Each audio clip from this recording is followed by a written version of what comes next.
মা ফজরের নামাজ পড়ে বিছানায় বসে বসে কান্দে। কলিজা মানে না, কেন জানি কলিজায় আগুন। একটু পরে ঘর থেকে বাহির হইয়া রাস্তায় দাঁড়াইয়া কান্দে। পাড়া প্রতিবেশী মহিলারা প্রশ্ন করে, মা হইয়া এইভাবে কেন কাঁদতেছেন? জবাব দেন, মা দুঃখিনী। আরে মহিলারা, পাড়া প্রতিবেশী না, কেন জানি আমি মার কলিজায় আগুন জ্বলতেছে। 30 কিলোমিটার দূরের খবর, মার কাছে আইছে কিনা? মা রান্না করে যায় না, রান্নাও করে না, কোনো কাজ করতে পারতেছে না। নাস্তার সময় পার হয়ে যায়, নাস্তাও মা খায় না, খালি কান্দে। মহিলারা জিজ্ঞেস করলে জবাব দেন, কেন জানি রে, আমার কলিজায় আগুন জ্বলছে। একটু পরে অ্যাক্সিডেন্টের লাশগুলি টাইনা টাইনা বাহির করে। লোকটার পকেটে ভিজিটিং কার্ড ছিল, কার্ডের মধ্যে ঠিকানা পাইয়া লোকেরা টাকা উঠাইয়া কাইত্তা দিয়া প্যাকেট করে 200 টাকা ভ্যান গাড়ি ভাড়া করে উঠাইয়া দিয়ে লাল নিশান লাগাইয়া ভ্যান গাড়ি যাইতেছে লাশ লইয়া। বাড়ির কাছাকাছি যাওয়ার পর প্রশ্ন করলেন, ভাই সাহেব দাঁড়ান, দেখেন তো ঠিকানাটা চিনেননি? মন্নান লোকের নাম, বাড়িটা কোথায়? ওই লোকটা বলেন, কি হয়েছে? অ্যাক্সিডেন্টে মারা গেছে। লোকটা বলতেছে, ও ভ্যান গাড়ির ড্রাইভার, ওই যে দেখো মোড়ের মধ্যে দাঁড়াইয়া মহিলাটা কাঁদতেছে, এই মহিলাটা মন্নানের মা লাগে। ভ্যান গাড়ির ড্রাইভার চোখের পানি ছেড়ে ছেড়ে কান্দে আর ডাকে, মন্নান রে, তোর মা কেন রে রাস্তায় দাঁড়াইয়া কান্দে? বলুন তো 30 কিলোমিটার দূরের খবর মার কাছে আসছে কিনা? এই মারে কষ্ট দিও না, আমার নবীর শাফায়াত নসিব হবে না। দুঃখিনী মা রাস্তায় দাঁড়াইয়া কান্দে। ভ্যান গাড়িওয়ালা ওই মায়ের পাশে যাইয়া ডাকতেছে, আপনি কেন কান্দেন? আপনার ছেলের নাম কি? মন্নান। হ। ভ্যান গাড়িওয়ালা চোখের পানি ছেড়ে দিলেন, মন্নানের মা আর কেঁদো না, এই যে তোমার মন্নান কাইত্তার প্যাকেটের মধ্যে অ্যাক্সিডেন্টে তোমার মন্নান মারা গেছে। সঙ্গে সঙ্গে মা বেহুশ হইয়া জ্ঞান হারা হইয়া চিত হয়ে জমিনে পড়ে গলা কাটা মুরগির মতো নাচতেছে। বেহুশ হয়ে যায়, জ্ঞান ফিরতেছে না। লোকেরা লাশটা নামাইয়া খুইলা দেখে মাথার মস্তক একবারে বাহির হইয়া সারা শরীর রক্তে লাল লাল হইয়াছে, জিহ্বাটা বাহির হইয়ে পড়ে আছে। মা বেহুশ হইয়া পড়ে আছে। মন্নানের খবর শুনে মাথায় পানি দিচ্ছে। কিছুক্ষণ পর মার জ্ঞান যখন ফিরে গেছে, মা একটা চিৎকার মেরে ডাকে, ও আমার পাড়া প্রতিবেশী না, ও আমার লোকেরা, আমার একটু জায়গা দে, আমি আমার মন্নানকে মন ভরে দেখবো। লোকেরা যখন সরে গেলেন, দূরে দূরে সরে গিয়ে রাস্তা করে দিলেন। দুঃখিনী মা দৌড়াইয়া যাইয়া মন্নানের দিকে তাকাইয়া দেখে রে রক্তে লাল হয়ে আছে, জিহ্বাটা বাহির করে দিছে। দুঃখিনী মা মৃত সন্তান রে আনজায়া ধরে বুকের মধ্যে লাগাইয়া দুই গালের মধ্যে চুমাইয়া চুমাইয়া মা দরদি মন্নানের জিহ্বাটার মধ্যে চুমাইতেছে। বাবা মন্নান রে, কেন আমি মায়ের দোয়া নিয়া গেলি না? আজকে তুই বিদায় হয়ে গেলি, আমারে কি মা বলে আর ডাকবি না? আমি মা কার ডাক শুনে কলিজার আগুন নিভাবো। মরা ছেলে বুকে লইয়া, মৃত ছেলে বুকে লইয়া মা কান্দে। শাশুড়ি দূরে দাঁড়াইয়া নাকে কাপড় দিয়া রাখছে। যেই মা মৃত ছেলে বুকে লইয়া কান্দে গো, এই মার কলিজায় যারা আঘাত দিয়েছ, নামাজ রোজা হজ যাকাত মক্কা মদিনার ইমাম হইয়াও আল্লাহর জান্নাতে জায়গা হবে না। আমার আল্লাহ বলেছে নবীর কথা মানো। নবী বলেছে কালিমাটা বেহেশতের টিকেট, নামাজ বেহেশতের চাবি। উম্মতেরা রে, টিকেট লইয়া চাবি লইয়া কই যাবি?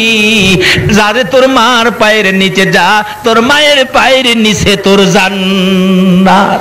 আল্লাহ বলেছে নবীর কথা মানার জন্য। নবী বলেছে মায়ের পায়ের নিচে জান্নাত। বলুন কার পায়ের নিচে? এই মায়ের খেদমত করা দরকার আছে কিনা? এই মাকে কষ্ট দিলে নবীরে পাবেন? এই মাকে যদি দুঃখ দেন নবীর শাফায়াত নসিব হবে? এখন দুঃখ দেওয়ার মতো ছেলে আমাদের বাংলাদেশে আছে কিনা? শেষ একটি ঘটনা বলেই আমি দোয়া করে দিব। একটা ছেলে হলো, মা মাত্র একটা ছেলে। ছেলেটা হওয়ার আগে ছেলেটা বেঁচে আছে, মা নাই। মা আপনাকে আমাকে পেটে নিয়ে কত কষ্ট করছে, এই মারে কষ্ট দিলে আল্লাহর আরশ মানে না, আমার নবী শাফায়াত নসিব হয় না। আমি যে এলাকায় ইমামতি করতাম এই এলাকার ঘটনা, বুড়া মানুষ তার মেয়ের জন্য একদিন আসরের নামাজের সময় মসজিদের দক্ষিণ পাশের জানালায় দাঁড়ায় কাঁদতেছে। গরিব ছিলেন, মেয়েটার বাচ্চা হবে তো, কিন্তু চিকিৎসার অভাবে মেয়েটা একবারে মৃত্যুর মুখে, পয়সা নাই, গরিব মানুষ। তার মা বুড়া মানুষ দরজায় দাঁড়ায় বলতেছে, মুসল্লি সাহেবান, আপনারা তো আমার এলাকার, আমার মহল্লার, আপনারা আমাকে একটু সাহায্য করেন, আমার মেয়েটার জন্য আপনাদের কাছে জীবন ভিক্ষা চাই, আমার মেয়েটা মারা যাবে ডেলিভারিতে, একটু সাহায্য আপনারা আমাকে করেন। আল্লাহ বলেছেন, যারা অসহায় ব্যক্তি সাহায্যের জন্য হাত বাড়ায়, এ হাতের নিচে দিয়ে আমি আল্লাহর কুদরতি হাতটা বাড়াই। কিন্তু কেউ তাকে দিল না। মাগরিবের সময় সালাম ফিরাইয়া বললাম, এই লোকটা অসহায়, মহিলাটা এমন বিপদের মধ্যে সাহায্য চাইলো, কেউ দিলেন না, এটা কাজটা ভালো হলো? একজন মুরব্বী বলেন, বাবা, কার জন্য কে রোজগার করে রাখছে, কে কারে দেয়?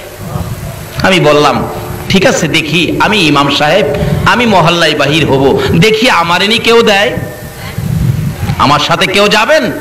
ইংরেজি শিক্ষিত একটা লোক, হাই স্কুলের মাস্টার, উনি বললেন, হুজুর আমি যাব আপনার সাথে। দুইজনে মিলে মহল্লার থেকে 35 কেজি চাউল তার সাহায্যের জন্য 750 টাকা উঠাইলাম। উঠায়া পাঠায়া বললাম, হসপিটাল পাঠান, টাকার জন্য তাকে মরতে দেব না, হায়াত নাই, আমার কিছু করার নাই, আমি চিকিৎসার জন্য টাকা জোগাবো, তাকে পাঠান হসপিটালে। সরকারি হসপিটালে পাঠাইলে আমি সকালবেলা মক্তব ছুটি দিয়ে দৌড়ায় গেলাম, কি খবর দেখি, যাইয়া দেখি ডাক্তার দাঁড়িয়ে আছে, তার মা বাবা দাঁড়িয়ে আছে। জিজ্ঞাসলাম, ডাক্তার সাহেব কি খবর? ডাক্তার বলেন, দেখেন যে অবস্থা রোগী পাঠাইছেন, একবারে শেষ মুহূর্ত, এখন তো কিছু করা যাবে না, বাঁচানো সম্ভব হবে না। আমি বললাম, ডাক্তার সাহেব চিকিৎসা করেন, টাকার জন্য, চিকিৎসার জন্য আমি তাকে মরতে দেব না, মানুষের হাতে পায়ে ধরে আমি টাকা আনবো, চিকিৎসা করেন, গরিব মানুষ। ডাক্তার বলেন, তাহলে চেষ্টা করে দেখি দুইজনের একজন বাঁচানো যায় কিনা। যদি মা বাঁচাইতে চায় তাহলে বাচ্চাটা মারা যাবে, বাচ্চা বাঁচাইতে গেলে মা মারা যাবে। এখন তার গার্জিয়ান আপনারা পরামর্শ দেন, আমি কি বাচ্চা বাঁচাবো নাকি মা বাঁচাবো? ওই মহিলাটার মা বাবা বলতেছেন, ডাক্তার সাহেব, আস্তে করে বলে, ডাক্তার সাহেব আমার মেয়েটাকে বাঁচাইয়া দেন, অর্থাৎ মা বাঁচান, বাচ্চা মেরে ফেলেন। এমন সময় দেখি ওই বেহুশ মহিলাটা, জ্ঞান নাই, জ্ঞানটা ফিরল, চোখ দুইটা খুলে চাইলো, চোখগুলি লাল, জর্জর করে চোখের পানি পড়ছে। ডাকতেছে, ডাক্তারের দিকে ইশারা করে, ডাক্তার সাহেব মায়ের কথা শুইনেন না, বাবার কথা শুইনেন না, 10 মাস 10 দিন কষ্ট করেছি আমি, ডাক্তার গো, দুইজনের একজন যদি মারতে হয়, আমার সন্তান মাইরো না। ডাক্তার, তুমিও তো একটা মায়ের ঘর থেকে হয়েছো, তোমার মা তোমাকে প্রসবের সময় কত কষ্ট করেছে, ওই সময় তোমাকে যদি মেরে ফেলতো তুমি কি ডাক্তার হইতে পারতা? না। তোমার দুইটা পায়ে ধরি, দুইজনের একজন যদি মারতে হয়, আমি মার জীবন শেষ করে দে, আমার পেটের সন্তান বাঁচাইয়া দে। আমার নবী বলেন, উম্মতরা রে, যেই মা নিজের জীবন দিয়ে তোমার জীবন বাঁচাইতে চাই, এই মায়ের পায়ের নিচে তোমার জান্নাত। মসজিদে নয়, মাদ্রাসায় নয়, মক্কা নয়, মদিনায় নয়, এই মায়ের পায়ের নিচে তোমার জান্নাত। নবীর কথা, এই নবীর কথা মানার জন্য কে বলছে? আল্লাহ। বলতেছিলাম শেষ কথা, দোয়া হয়ে যাবে, বাস্তব ঘটনা। এবার মহিলাটা বলতেছে, ডাক্তার আমাকে মেরে ফেলেন, আমার বাচ্চাটা বাঁচাইয়া দেন, আমি মা বেঁচে থাকবো, বাচ্চা মৃত হবে, আমি মা সইতে পারবো না। ডাক্তার বলেন, এত যখন আসার চেষ্টা করে দেখি 2 জন বাঁচানো যায় কিনা। দরজা বন্ধ করে দিয়ে চিকিৎসা শুরু হলো। একটু পরে শোনা যায় ওয়া ওয়া করে কান্দে। আমরা খুশি, বাচ্চা বুঝি হয়েছে। কিন্তু ডাক্তার সাহেব দরজা খুলে বেরিয়ে গেলেন, 2টা চোখের পানি জর্জর করে ছেড়ে দিয়ে বলেন, বাচ্চা হয়েছে ছেলে, ছেলের অবস্থা ভালো, কিন্তু মা বাঁচবে না। মহিলাটা কান্দে, তার বাবাও কান্দে, সবাই কান্দে, মেয়েটা মারা যাবে। আমি দরজার ভিতরে যাইয়া দেখি বাচ্চাটা, কি সুন্দর বাচ্চাটা ওয়া ওয়া করে কাঁদতেছে। দুঃখিনী মা মাথাটা পর্যন্ত উঠাইতে পারে না, বাচ্চার দিকে তাকাইয়া দুইটা চোখের পানি ছাড়তেছে। মার দিকে তাকাই ইশারা করে, কথা আর বলতে পারতেছে না। মাকে বুঝাইতে চাই, মা গো তোমরা আমার বাবারে কোলে লও না, তোমরা যদি কেউ কোলে না লাও, দাও না আমার বাবারে আমার বুকে উঠাইয়া দাও না, কিন্তু বুঝাইতে পারে না। অবশেষে দেখি দুঃখিনী মা নিজের বাচ্চা নিজে কোলে নিতে চাইতেছে, দুইটা হাত বাচ্চার দিকে বাড়াইতে চায়, বাড়াইতে পারে না, শক্তি নাই, একবারে শেষ মুহূর্ত। বাচ্চার দিকে তাকাইয়া দুইটা হাত সামনের দিকে ধাক্কাইতেছে, ধাক্কাইতে ধাক্কাইতে হাত দুইটা বাচ্চাটার কাছাকাছি, আর অল্প যদি সামনে বাড়াইতে পারতো, মা জীবনের শেষবারের মতো বাচ্চা কোলে নিতে পারতো। বাচ্চাটার কাছাকাছি হাত দুইটা যাইতে পারে না, বাচ্চাটার দিকে তাকাইয়া তাকাইয়া চোখের পানি ছেড়ে ছেড়ে মা বিদায় হইয়া যায়। আমার নবী বলেন, উম্মতরা রে, যেই মা মৃত্যুর মুখে তোমার মতো সন্তান কোলে নিতে চায়, এই মার কলিজায় আঘাত দিও না, আমি নবীর শাফায়াত নসিব হবে না। আসুন, আমার আল্লাহ বলেছে তোমরা আমার নবীর কথা মানো। নবী এই কথাগুলো আমাদের জন্য ওয়াজ করে গেছেন। আসুন, নামাজ বেহেশতের চাবি, কালিমা বেহেশতের টিকিট, মায়ের পায়ের নিচে বেহেশ। এর মধ্যে আরেকটা ওয়াজ কোরআন শরীফে আমার আল্লাহ করেছেন, ওয়াসাইনাল ইনসানা বিওয়ালিদাইহি ইহসানা। আল্লাহ এই ওয়াজটুকুন কোরআন শরীফে করেছেন মা বাবা ব্যাপারে। আবার নবীজি এই প্রসঙ্গে ওয়াজ করেছেন। কি ওয়াজ করেছেন? তোমাদের মায়ের পায়ের নিচে তোমাদের কি, মাশাআল্লাহ, জানেন দেখা যায়, কিন্তু জানলে কি হবে, এখন তো মানে না, মানে না বিদায় আমাদের মধ্যে অশান্তি। না মানে ওলিরে, না মানে নবীজিকে, না মানে মা বাবাকে। যদি মা বাবাকে খেদমত করে মা বাবার কথা শুনে মা বাবার দোয়া নিতে পারেন, তাহলে আপনি একটা ওলি হতে পারবেন। মায়ের দোয়ায় ডাইরেক্ট ওলি হওয়া যায়। সুবহানাল্লাহ করেন। যে নবীর কথা মানার জন্য বলেছেন, এই নবীর কথা যদি নবীকে ভালোবাসার সহিত মানতে পারেন, নবীর ভালোবাসায় ডাইরেক্ট ওলি হওয়া যায়। কিভাবে? আসুন ইরাকের জমিনে যাই। কষ্ট হইতেছে আপনাদের? ইরাকের জমিনে চলুন। ইরাকের বাদশার পালিত পালোয়ান ছিলেন জুনায়েদ বগদাদি রহমতুল্লাহ আলাইহি। জুনাইদকে একদিন বাদশা বলতেছেন, জুনাইদ, তোমাকে এত খানা খাওয়াইলাম, এত বেতন তোমাকে দিলাম, এত সুযোগ সুবিধা তোমার জন্য দিলাম, কিন্তু তুমি যে কত বড় পালোয়ান হইলি, তোমাকে তো কুস্তি লাগাইয়া দেখলাম না, তোমার শক্তি কত। জুনাইদ বললেন, দেন লাগাইয়া কুস্তি, আমাকে কুস্তি করে হারাবে এমন কোন ব্যক্তি পৃথিবীতে নাই, এমন কোন ব্যক্তি এই দেশে নাই, দেন লাগাইয়া। জুনাইদকে বলতেছেন কুস্তি লাগার জন্য। ইরাকের ঘটনা, আপনারা কি ইরাকে যাইতে রাজি না? তাহলে কোন দিকে তাকিয়ে রইছেন? আর দেখেন নাই জীবনে? আমি আধা ঘন্টার মধ্যে ওয়াজ শেষ করে দিব।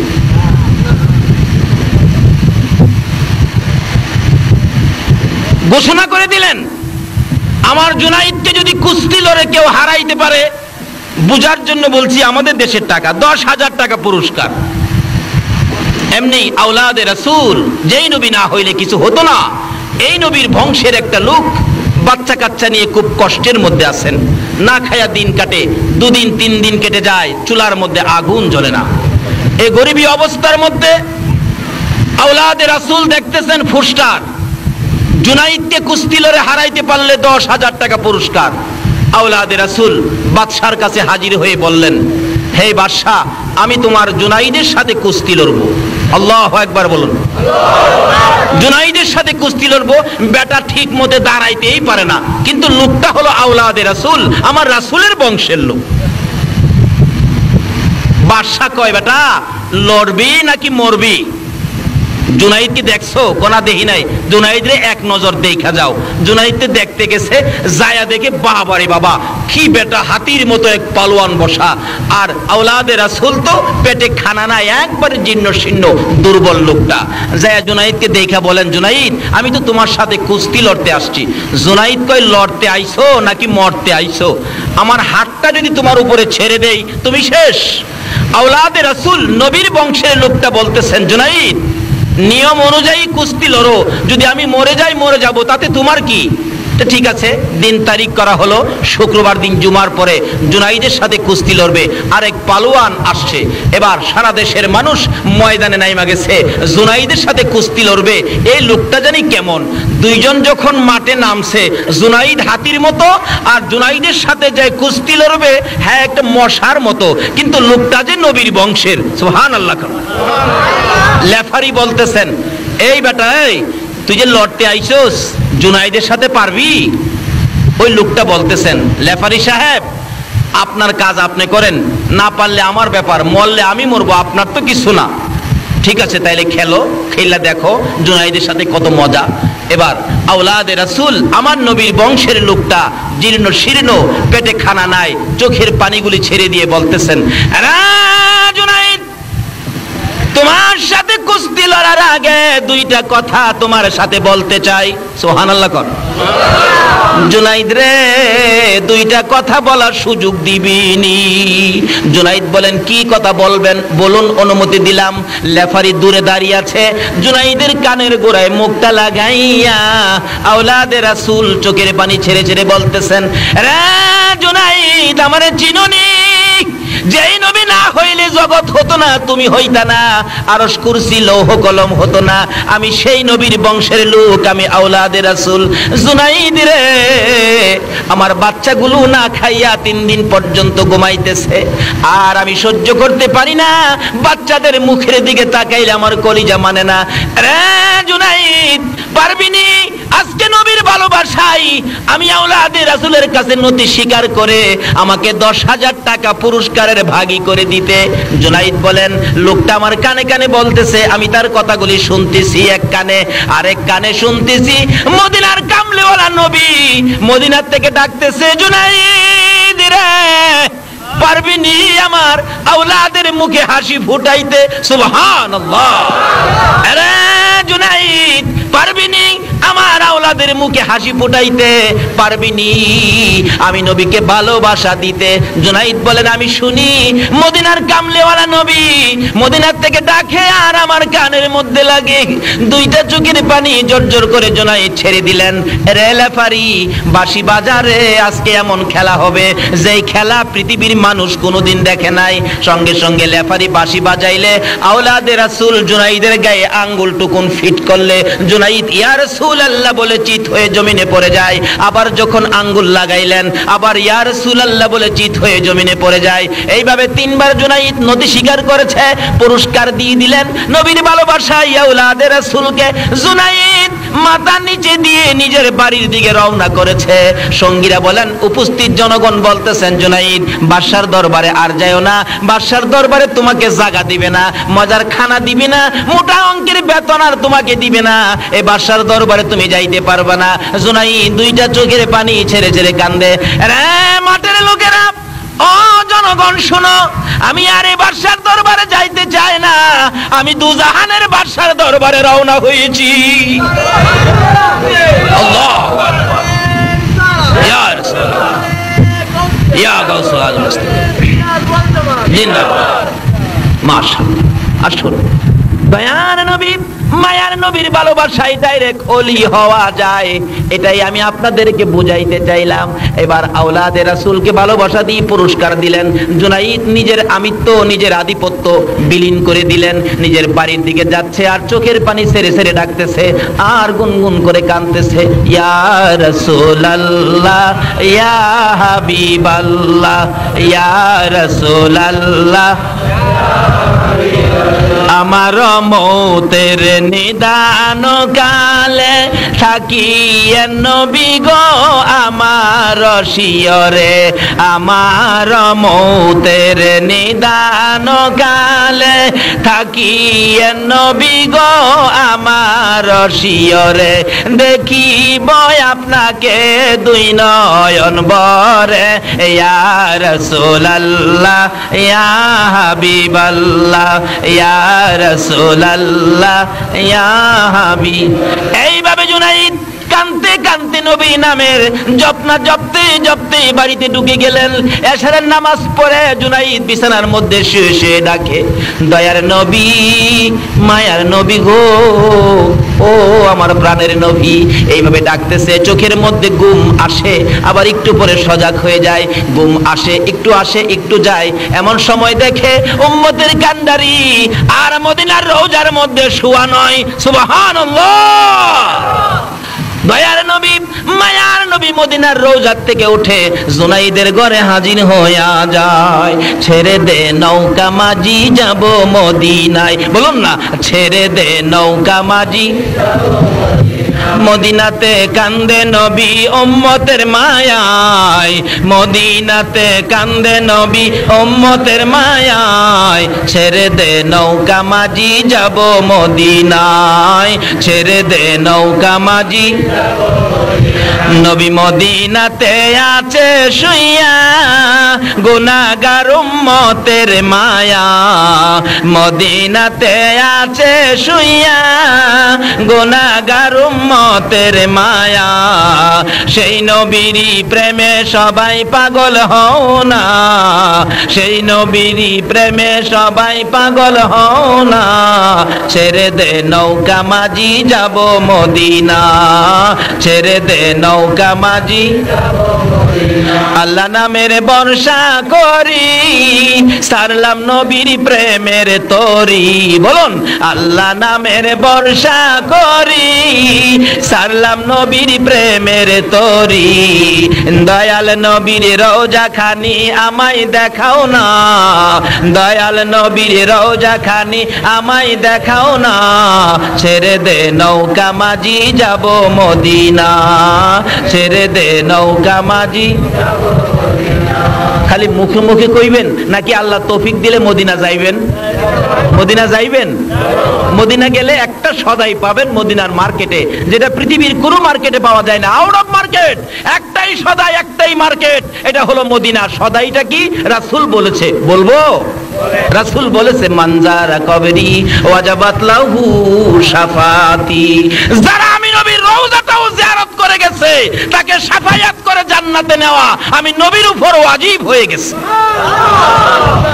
মদিনার রওজা জিয়ারতকারী একটা মানুষ দেখা যেই কথা, একটা জান্নাতি মেহমান দেখা সেই কথা। যদি আল্লাহ তৌফিক দেয় যাবেননি মদিনা? ও বাবা যুবকেরা, এখন থেকে সিগারেট না খায়া, আইসক্রিম না খায়া 2 টাকা 1 টাকা করে জমা করো মদিনার উদ্দেশ্যে। যদি তোমার ক্ষমতা নাও হয়, একদিন মদিনার কামলেওয়ালা নবী তোমার ভাঙ্গা ঘরের স্বপ্নে দেখা দিয়ে যাবে। আল্লাহ আমাদেরকে সেই জায়গায় কবুল করুন, সকলে বলুন আমিন।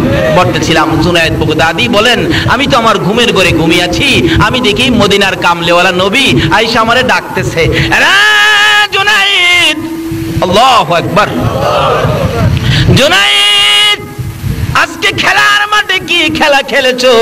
আমি নবী মদিনায় শুয়ে থাকতে পারলাম না।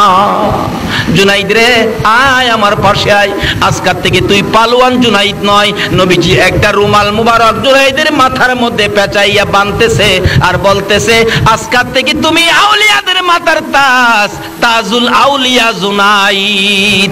নবীর ভালোবাসায় ডাইরেক্ট ওলি হওয়া যায়। জোরে জোরে কন্যা সুবহান। ইয়া রাসূলুল্লাহ,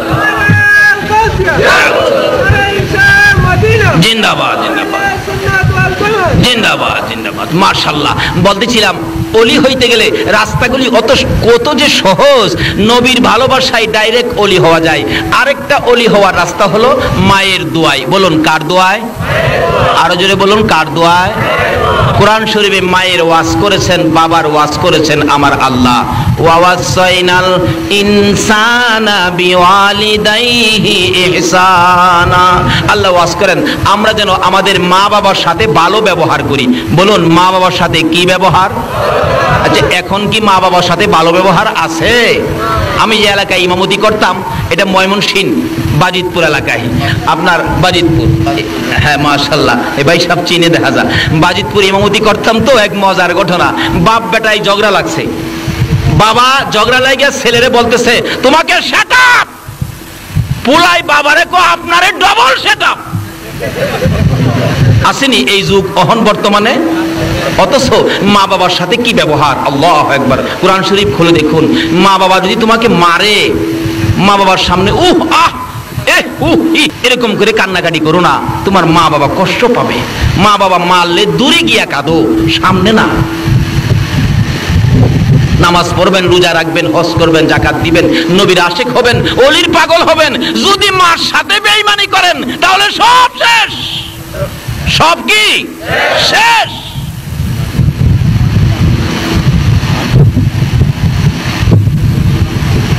বাস্তব ঘটনা। 2001-এ হজ করতে গিয়েছিলাম। মুআল্লিম সাহেব আমাদেরকে মদিনায় আগে নিয়ে গেছে। মদিনায় যায় দেখি আমাদের দেশের অনেক লোক, আবার হজ সিজনে হজ ভলান্টিয়ার হিসাবে বাংলাদেশ, ভারত, পাকিস্তান থেকে অনেক যুবকেরা যায় হজ ভলান্টিয়ার হিসাবে। কিন্তু একটা ছেলে আমাদের দেশের, হ্যাঁ মসজিদের নববীতে দায়িত্ব পাইছে। আচ্ছা কোন তো, মসজিদের নববীতে দায়িত্ব পাইলে তার ভাগ্যটা ভালো না খারাপ? কিন্তু মসজিদের ভিতরে ঢুকে ঝাড়ু দিবে, পরিষ্কার করবে, কিন্তু থাকতে পারে না। তার শরীরের মধ্যে নাকি আগুন জ্বলতে থাকে। কে বলে তাকে মারতে আসে, দৌড়ে বাহির হয়। এভাবে কয়েকবার চেষ্টা করলো, সে থাকতে পারে না, দৌড়ে বাহির হয়ে যায়। তখন তার সঙ্গীরা বললেন, তোর কি হইল, ব্যাপারটা কি? আমি তো বুঝতে পারতেছি না, আমার সমস্ত শরীরের মধ্যে আগুন জ্বলতে থাকে, কে জানি আমার মারতে আসে, আমি থাকতে পারি না। বুঝছি তুই নতুন আইসস, তো হয়তো বাড়ি ঘরের জন্য তোর মায়া লাগে। আমরা কিছু টাকা দিলাম 5-7 জনে মিলে, বললাম তুই কয়েকদিন ঘুরে গেলে বাহিরে খা, 2-4 দিন পরে আবার কাজে যায় যোগ দিবি। ঠিকই 2-4 দিন পরে আবার যোগ দিছে, কিন্তু কি শান্তি তো আসে না, অশান্তি। আগুন জ্বলতে থাকে, ভিতরে ঢুকলে কে জানি ঘাড় ধরে বের করে দেয়। রাত্রের বেলা সকলে বসলো, বাঙালি যারা যারা আছে, ব্যাপারটা কি? এত ভাগ্যবান চাকরি মসজিদে নববীতে, নবীর রওজার পাশে, কি ভাগ্য, কিন্তু তুমি থাকতে পারো না। কারণটা কি? ওই বাংলাদেশের ছেলেটা, 2001-এর ঘটনা, কাঁদতেছে আর বলতেছে যুবকটা, সঙ্গীরা রে আমারে দেশে পাঠায় দাও, আমি এখানে চাকরি করতে পারবো না। কেন? আমি মসজিদে নববীতে হজ ভলান্টিয়ারের দায়িত্ব পাইয়া যেদিন বাংলাদেশ থেকে বিমানে উঠছিলাম, বিমানে উঠার 8 দিন আগে আমার মারে একটা লাত্তি মারছিলাম। বলুন, বাংলাদেশে যদি মারে লাত্তি দেয়, মদিনার কামলিওয়ালা নবী খবর পায় কিনা? এই লোকটাকে কি নবী জাগা দিবে? আমার নবী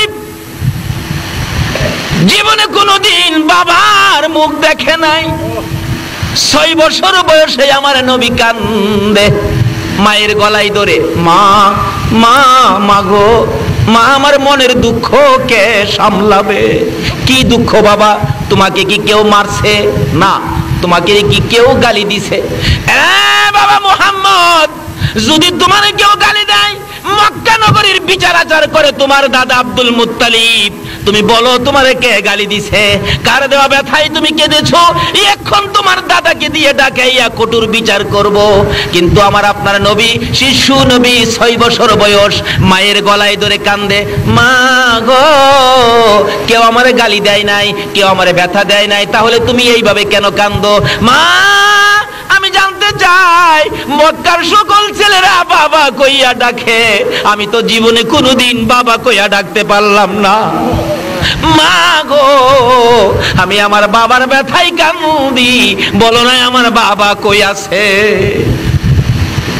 আরে জন্ম হয়ে শিশু নবী বাবা দেখে নাই, জন্ম হয়ে শিশু নবী বাবা দেখে নাই, এতিম হয়ে দয়াল নবী আসলো দুনিয়ায়। বলুন, এতিম হয়ে, এতিম নবী একা ঘরে, কেউ তো আদর করে না রে, এতিম নবী একা ঘরে, কেউ তো আদর করে না রে। আরে নিজে খুদা যাহার জন্য পাগল হইয়া যায়, নিজে খুদা যাহার জন্য পাগল হইয়া যায়, এতিম হয়ে দয়াল নবী আসলো দুনিয়ায়। হাইরে এতিম হয়ে দয়াল নবী, বলতেছিলাম দয়ার নবী, মায়ার নবী, মায়ের গলায় ধরে যখন কান্দে, মাগো আমি কান্দি একটা ব্যথা, সেটা হলো আমার বাবা কই? আমি তো জীবনে কোনোদিন বাবা বলে ডাক দিলাম না, জীবনে আমি কোনোদিন বাবার কোলে উঠলাম না। বাবারে মায়া করে, বাবা কই গেল, বাবার আমি দেখলাম না, কোলে উঠলাম না, এই কান্দা, এমন কান্দা কান্দতেছে। মা আমেনা বললেন, বাবা গো, তোমার বাবার খবর আমি দিতে পারবো না। আমেনাও কান্দে, মা কান্দে, আমেনাও কান্দে, সন্তান মুহাম্মদও কান্দে, নবী কান্দে, নবীর মা কান্দে। এমনি সময় নবীর আদরের দাদা আব্দুল মুত্তালিব কান্দার আওয়াজ শুনে দৌড়ায় আসছে। বৌমা, আয় আমেনা, তুমি কেন কান্দো? আমার নাতি কেন কান্দে? এমনি করে দয়ার নবী, মায়ের নবী দৌড়ে যাইয়া দাদার গলায় আঞ্জায়া ধরেছে। দাদা গো, মার গলায় ধরে প্রশ্ন করেছি, আমার বাবা কই? মা খালি কান্দে, কিছু কয় না। দাদা গো, তোমার গলায় ধরে তোমার কাছে জানতে চাই, আমার বাবা কই? আমি দি বাবার কোলে উঠলাম না। আব্দুল মুত্তালিব কান্দে আকাশের দিকে তাকাইয়া, আকাশের মালিক, আমার নাতিরে আমি কি দিয়া বুঝাইবো? অবশেষে আব্দুল মুত্তালিব বলতেছেন, বৌমা তুমি একটা কাজ করো। কি কাজ? বাবার ব্যথায় যখন আমার নাতি কান্দে, তার বাবার কবরটুকুন একটু দেখায়া নিয়ে আসো। আব্দুল মুত্তালিব উম্মে আইমানকে দিয়ে মোট 5 জনের কাফেলা করে পাঠাইলেন। যাইতেছে মদিনায়, যাইতে যাইতে লম্বা ঘটনা সংক্ষেপ করলাম। মদিনায় যাইয়া খাজা আব্দুল্লাহর কবরের পাশে আমেনা দাঁড়াইয়া দাঁড়াইয়া কান্দে। একটু পরে পরে আমার নবী মার চোখের পানিগুলি মুছে মুছে প্রশ্ন রাখে, মা এখানে দাঁড়াইয়া কেন তুমি কান্দো? আমেনা টাইনা টাইনা সন্তান বুকে লাগাইয়া জবাব দেন, বাবা গো, তুমি না বাবার ব্যথায় কাঁদছো? এই কবরের ভিতরে তোমার বাবা আব্দুল্লাহ ঘুমিয়েছে, তুমি বাবা কইয়া ডাক দাও, দেখি তোমার বাবারই একটু মায়া করে। দয়ার নবী, মায়ার নবী প্রথম মাথার পাশে বসে বসে ডাকতেছিলেন, আব্বু, আব্বু গো, হ আব্বু, তোমার কি মায়া নাই? আমার একদিন খুলে নিলা না গো বাবা? সন্তান কুলে লইয়া কত বাবা মক্কা নগরীতে ঘুরে, কত সন্তান বাবার কোলে উঠে, আমি একদিন তোমার কোলে উঠলাম না। উঠো না, তুমি আমারে কোলে নাও না। মাটির ভিতর থেকে কিভাবে উঠবে? ডান দিকে বসে গেলেন, বসে বসে কাঁদতেছে ডাকতেছে। বাম দিকে চলে গেলেন, বসে বসে কাঁদতেছে ডাকতেছে। পায়ের দিকে যাইয়া মাটির মধ্যে আমার নবী 2টা হাত লাগাইয়া ডাকে, বাবা এত নিষ্ঠুর কেমনে হইলা গো? উঠো না, একবার আমারে কোলে নাও না। কিতাব বলেন খাজা আব্দুল্লাহ কবর থেকে ডাকতেছে, রে আকাশের মালিক, জমিনের মালিক, হায়াতের মালিক, মওতের মালিক, আমার বাবা মুহাম্মদ, বাবা কইয়া কান্দে আমি সইতে পারি না, আমার কবরের মাটি সরাইয়া দে, আমি আমার বাবারে একবার খুলে লইয়া দেই। আমার আল্লাহ বলেন, না না, এ খাজা আব্দুল্লাহ, তোমার কোলে নিতে হবে না, তুমি ঘুমিয়ে থাকো। তোমার এতিম সন্তানকে তামাম পৃথিবীর মানুষের কাছে আমি আল্লাহ পৌঁছে দিব, দেখাইয়া দিব, বলে দিব। যদি এতিম বলেও, যদি তোমার এতিমকে যদি কেউ ভালোবাসে, ও খাজা আব্দুল্লাহ, আমি আল্লাহ কথা দিলাম, এই এতিম বলে যদি কেউ এতিম নবীকে ভালোবাসে, আমি আল্লাহ তারে ভালোবাসবো। জোরে জোরে কন্যা সুবহানাল্লাহ। আমার নবী কাঁদতেছে, কিন্তু কই মাটি কাঁপতেছে, খাজা আব্দুল্লাহ কোলে নিল না। অবশেষে মা আমেনা টাইনা টাইনা কোলে লইয়া ডাকতেছে, মা ডাকতেছে, বাবারে এইভাবে আর কাঁদলে কি লাভ হবে? আমার আল্লাহ বলেন, বন্ধু গো, যেইভাবে তুমি বাবার কবরে কাঁদছো, এইভাবে তোমার উম্মতেরা যদি বাবার কবরে যাইয়া কান্দে, কথা দিলাম, এক ফোঁটা চোখের পানি যদি তোমার মতোই আমারে কোনো সন্তান বাবার জন্য দেখাইতে পারে, এই চোখের পানির বিনিময়ে তার বাবাকে আমি জান্নাতে পৌঁছাইয়া দেব। মায়ার নবী, মায়ার নবী মার কোলে উঠে গেল। মা টাইনে টাইনে কোলে লইয়া রওনা হলেন মক্কার দিকে, আবার চলে আসবেন। আবওয়া নামক স্থানে আসার পর আমেনা ডাকতেছে, উম্মে আইমান রে, আমি হাঁটতে পারি না, আমার তো জ্বর আইসা গেছে, তাবু টানাও। তাবু টানাইলে তাবুর ভিতরে শুইয়া আমেনার জ্বর খালি বাড়তে থাকে, শরীরের অবস্থা খুব খারাপ হয়ে গেলে 2টা হাত বাড়াইয়া ডাকতেছে, আমেনা, উম্মে আইমান কই রে, আমার মুহাম্মদ কই, আমার বুকে উঠাইয়া দে। দয়ার নবী, মায়ার নবী শিশু নবীকে আমেনা কোলে লইয়া 2টা গালে চুমাইয়া চুমাইয়া ডাকে, বাবা মুহাম্মদ, বাবা খুঁজতে যাইয়া আজকে বুঝি মা হারাইয়া ফেলবা, আমার মন বলে আমি বাঁচবো না। দয়ার নবী, মায়ার নবী মার 2 গালে চুমাইতেছে, মা গো এমন কথা বলো না, তুমি যদি মরে যাও আমি কার সাথে ঘুমাবো? কে আমারে বাবা কইয়া ডাকবে? কে আমারে আদর করবে? কে আমারে মায়া করবে? আমি কারে মা বলে ডাকবো? এবার উম্মে আইমান বলে, না আমার পাশে আও, টাইনা টাইনা কোলে নিলে। এবার দেখা যায় আমিনার চোখগুলি যেন নড়তেছে, বিদায় হয়ে যাবে। দৌড়ে যাইয়া আমার নবী, শিশু নবী, মায়ার নবী, দয়ার নবী মায়ের গলায় আঞ্জায়া ধরেছে। এবার সন্তান বুকে লইয়া মা আমেনাও বিদায় হইয়া যায়। দয়ার নবী কান্দে, মাবুদ আমার কি বানাইলা গো আল্লাহ। একদিকে বাবা নাই, মার বুকে ঘুমাইতাম, আমার মাও দুনিয়া থেকে বিদায় হয়ে গেছে। আমার আল্লাহ বলেন, বন্ধু গো, মাহারা কোন সন্তান যদি তোমার মতো এইভাবে কান্দে, মায়ের কবরে যাইয়া যদি কান্দে, কথা দিলাম তোমার মতো এক ফোঁটা চোখের পানি যদি আমার মায়ের জন্য দেখাইতে পারে, সন্তানের চোখের পানির উসিলাই তার মা বাবার কবর জান্নাতের বাগান বানাইয়া দেব। আমার নবী এইভাবে তরিকা আমাদের সামনে রাস্তাগুলি খুলে দিয়ে গেলেন। যদি আমরা মার সাথে বাবার সাথে ভালো ব্যবহার করি, দুনিয়াতে একটা ওলি হইতে পারবো। মায়ের দুয়াই ওলি হওয়া যায়, নবীর ভালোবাসায় ওলি হওয়া যায়, ডাইরেক্ট ওলি হওয়া যায়। আসুন সংক্ষেপ আলোচনা বলতেছিলাম, দয়ার নবী মায়ার নবীকে কোলে লইয়া উম্মে আইমান দাসী মক্কার দিকে রওনা হলো। বহুদিন পার হয়ে গেলে আব্দুল মুত্তালিব ঘুমায় না, রাত্র হলে খালি ছটফট করে। বহুদিন হলো আমার আদরের নাতি মক্কা থেকে মদিনা গিয়েছিলেন, এখন পর্যন্ত কেন আসে না?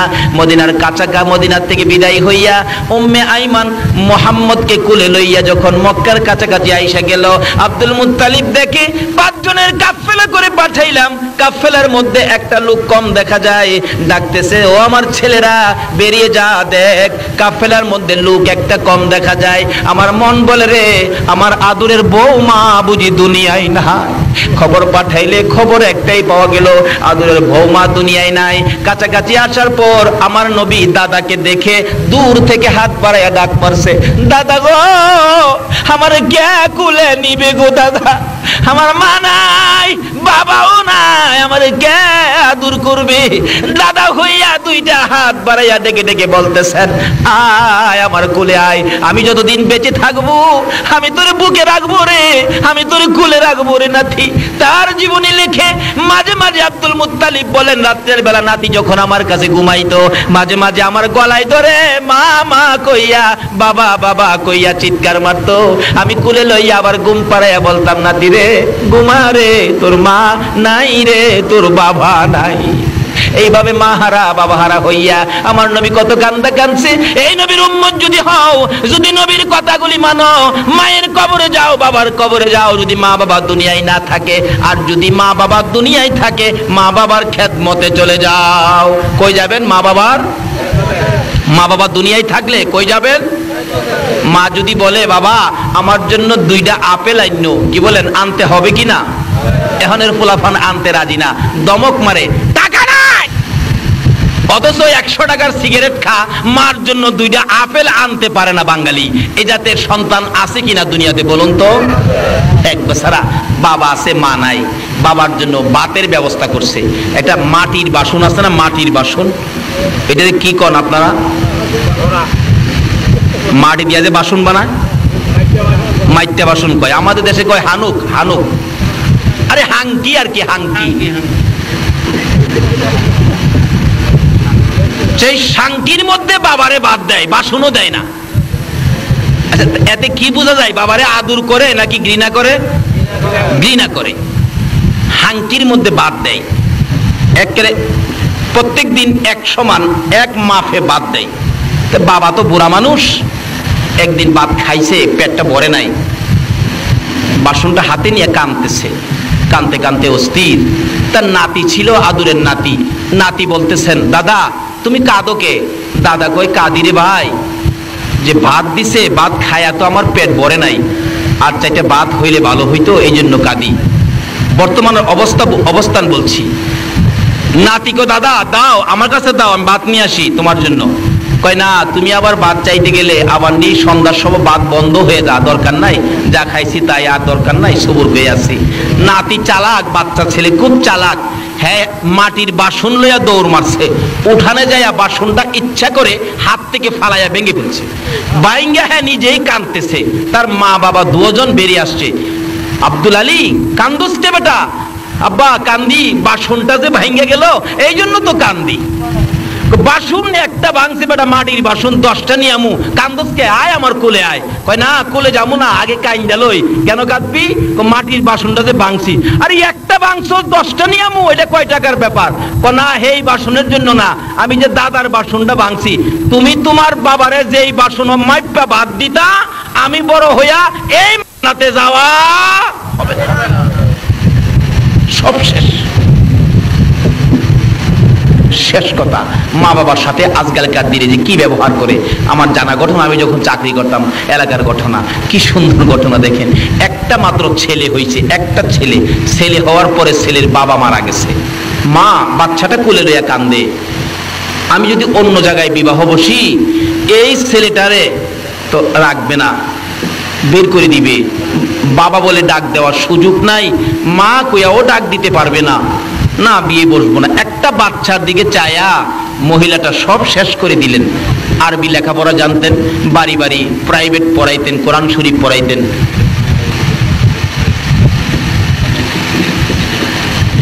পাইছে এটা আবার স্লিপও দিছে, আবার আমার স্লিপ দিছে চট্টগ্রাম। এটা কইবার লাগে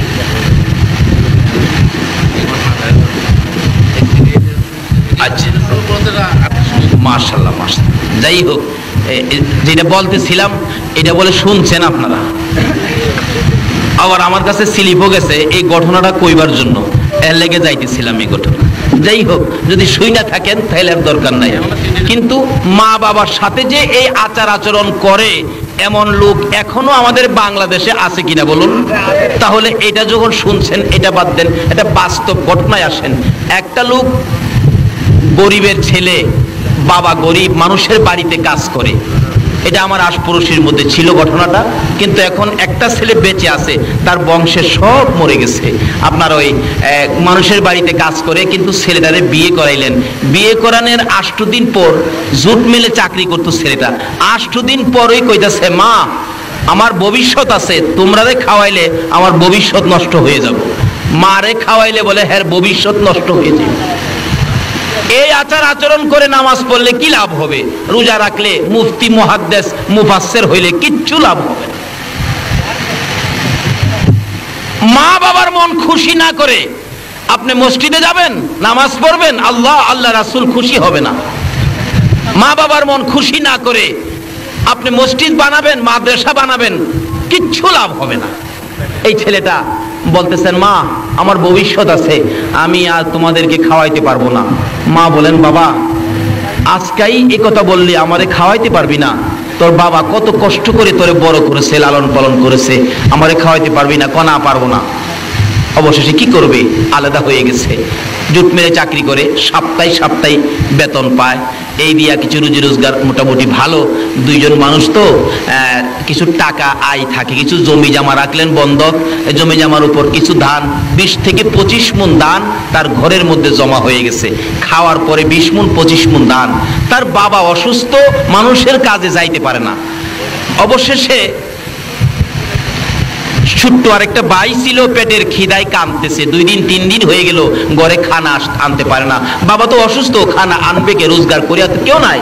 বাচ্চাটা বলতেছেন, আম্মা আমার বড় ভাইয়ের ঘরে ধান আছে, ধান নিয়ে আসো। আব্বা কাজে গেলে এই কাজের টাকা দিয়া তুমি ধান কিনা বাইরে দিয়া দিও। মা ছোট বাচ্চার দিকে তাকাইয়া বড় ছেলের কাছে বলতেছেন, বাবা 10-এর দান দিবি? 10-এর দান তোর বাবা সুস্থ হইলে, রোজগার করলে তোর দান কিনা তোরে দিয়া দিব। মা দান চাইছে, পোলাই কয় আচ্ছা আমি বুঝা দেখি দেওয়া যাইবে কিনা। মা দান চাইলে যার বুঝবার বাকি থাকে, বলুন তো নামাজ পড়া কি বেহেশতে যাইতে পারবে? রাসূল বলছে বেহেশ কার পায়ের নিচে। আর এই রাসূলের কথা মানার জন্য কে বলছে? ওমা ইউতির রাসূলা ফাকাদ আতা আল্লাহ। আল্লাহ বলছে তোমরা আমার রাসূলের কথা মানো। দান চাইব, মা দান চাইছে, হের বুঝবার বাহির হইছে। আচ্ছা বলুন তো কার সাথে বুঝতেছে? বাড়িওল নেই, যায় কয় মা তো 10-এর দান চাইছিন, দেওয়া যাইব? মহিলা কয় তুমি কিচ্ছুই বুঝো না, তোমার আইডা তোমার উন্নতরা সেরা দেখতে রাজি না, তোমারে ক্ষতি করতে চাই, তোমার দান খাইবো সব নিয়া 10-এর 10-এর দুইটা। নিষেধ দিয়া দাও, দান দেওয়া যাবে না। মুখে মুখে বলে দিলেন, না না, দান দেওয়া যাবে না। যেই মা এই সন্তান পেটে রাইখা কলিজায় লাথি খাইছে, এই সন্তান যদি 10-এর দান না দেয়, বলুন তো মা কষ্ট পাইছে কিনা? মার চোখের পানি আইসা গেছে। বাবারে, কত প্রস্রাব পায়খানা সাফ করছি, রাত্রে রাত বিজার জায়গায়, তোমার প্রস্রাবের বিজা জায়গায় আমি ঘুমাইছি, তোমারে শুকনার মধ্যে রাখছি। যদি একবারে শুকনা জায়গা না পাইছি, আমার বুকে করে তোমারে সারা রাত ঘুম পাড়াইছি। আজকে আমারে 10 কেজি দান দিলা না। মার চোখে পানি আইসা গেছে। কানতে কানতে ঘরে ঢুকলে তার বাবা জিগায়, কাদোকে? কাদি, তোমার পোলা আমারে 10-এর দান দিল না। আরো কয়, দান খাইয়া বলে হ্যাঁ শেষ করবো। বাবাই কয়, বড় পোলা, এত আদর করি, মানুষের বাড়িতে কাজ করি, সন্ধ্যার সময় বাড়িতে আসতে খালি হাতে কোনোদিন আসি নাই, একটা কমলা হইলেও নিয়ে আসছি। আইসা যদি দেখছি পোলা ঘুমাইছে, কমলাটা ছিলাইয়া ঘুমেতে উঠাইয়া খাওয়াইছি, না হয়তো আমার ঘুম হইছে না। এই পোলা 10-এর দান দিল না। বাবাও কান্দে, মাও কান্দে। আমার আল্লাহ কয়, আর কান্দিস না, তোদের চোখের পানি তোর সন্তানের জন্য গজব বানাইছি। আচ্ছা বলুন তো, মা বাবার চোখের পানি যদি সন্তানের জন্য গজব হয়, এই গজবতে বাঁচাইবার ক্ষমতা পৃথিবীর কারো আছে? কোন আমার আছে? পীর সাহেবের আছে? নাই। গজব আজ থেকে 30 বছর আগে কথা বলছি, 30-31 বছর আগের কথা। গজব কি গজব? লোকটা খালি খুসখুস করে কাশে। মানুষে কয়, তোমার কি হলো? ডাক্তার দেখাও। ডাক্তারের কাছে যাওয়ার পরেই ডাক্তার বলেন, আপনি দূরে থাকেন, আপনার যক্কা হয়ে গেছে, যক্কা। তখনকার সময় যার হয়তো যক্কা, তার নাই রক্ষা। ওষুধ ছিল না তখন, এখন তো ওষুধ বাইর হইয়া সর্দির মতো হয়ে গেছে। এবার বাস্তব ঘটনা বলছি। তারপরে ডাক্তার বলেন, আপনার ওষুধ নাই, আপনি বাড়িতে চলে যান। ডাকতেছেন, ডাক্তার সাহেব বাড়িতে চলে যান, আপনার যক্কা হয়ে গেছে। বাড়িতে যায় খালি চোখের পানি মুছে। বিবি সাহেবা জিগায়, কাদোকে? ডাক্তার কি কইছে? আরে ডাক্তার তো কইছে। কি কইছে? কয় না। কি কইছে কও? ডাক্তার কইছে আমার বলে যক্কা। যেই খালি কইছে যক্কা, এবার বাড়ি অল্নি কাপড় লইয়া পিছন দিয়া বাহির হইয়া নিজেরে করে রক্ষা। স্বামী ফালাইয়া পালাইছে। ও তোমার সাথে থাইকা আমারও জক কইব নাকি? এর সুয়াসুই রূপ, তোমার সাথে থাকলেই আমার জক কইব। মরো মরো, তুমিই মরো, আমি মরতে রাজি না। একদিন যায়, 2 দিন যায়, একা ঘরে থাকে কেউ নাই। রাত্র গভীর হইলে ঘুম আসে না, খালি কান্দে। ছেলের কান্দার আওয়াজ যখন শোনা যায়, মা দুঃখিনী দরজার কিনারে কানটা লাগাইয়া দাঁড়াইয়া থাকে, আর মনে মনে বলতে থাকে, বাবা গো, একবার যদি আমারে মা কইয়া ডাক দিতি, তোর বিপদে আমি মা তোর পাশে যাইতাম। কিন্তু বিবি পাশে না, মা পাশে যাইতে রাজি কিনা বলুন তো? বাবা, একবার যদি আমার মা কইয়া ডাক দিতি, আমি মা তোর পাশে যাইতাম। 2 রাত পার হইয়া 3 রাত্রের বেলা মার ঘরের দরজাটার সামনে দাঁড়াইয়া দাঁড়াইয়া ছেলেটা কাঁদতেছে। মার কানে কান্দার আওয়াজ পৌঁছলে মা ঘুম থেকে উঠে গেছে। ধাক্কা দিলে খুলে ওই দরজা ছিল ঘরের মধ্যে। বাবা ঘুমিয়ে আছে, মা ঘুম থেকে উঠে ডাকতেছে, কে কান্দো তুমি, কে? সঙ্গে সঙ্গে ছেলে বলতেছে, মা গো, আমি তোমার কলিজার টুকরা সন্তান। ও মা, আমি তোমার অপরাধী সন্তান। দরজাটা খুলো। দরজা খুললে মার পায়ে পড়তে চায়, মার কাছে ক্ষমা নিতে চায়, আর ডাকতেছে, মা গো, আমার বাবা কই? বাবারে ঘুম থেকে উঠাও না। বাবা চট করে ঘুম থেকে উঠে গেছে। বাবার দিকে তাকিয়ে ডাকে, বাবা গো, ভুল করেছি, ক্ষমা করবানি। মা তোমার পায়ে ধরতে চাই, ভুল করেছি, ক্ষমা করবানি। বাবাও আঞ্জায়া ধরেছে, মাও গলায় ধরেছে, বাবা গো, পায়ে ধরতে হবে না। এতদিন পরে যে আমার দরজায় দাঁড়াইয়া মা কইয়া বাবা কইয়া ডাক দিছো, এই ডাকে আমাদের সকল ব্যথা দূর হয়ে গেছে।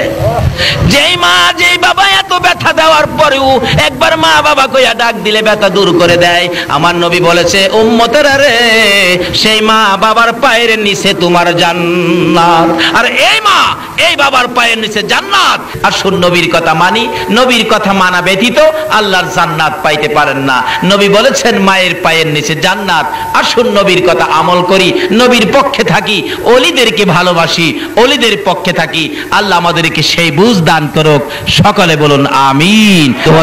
শিশু সংগঠন, আজকের এই সংগঠনের নাম কানু বাবা শিশু কিশোর সংগঠন, কাঞ্চননগর বাদামতল।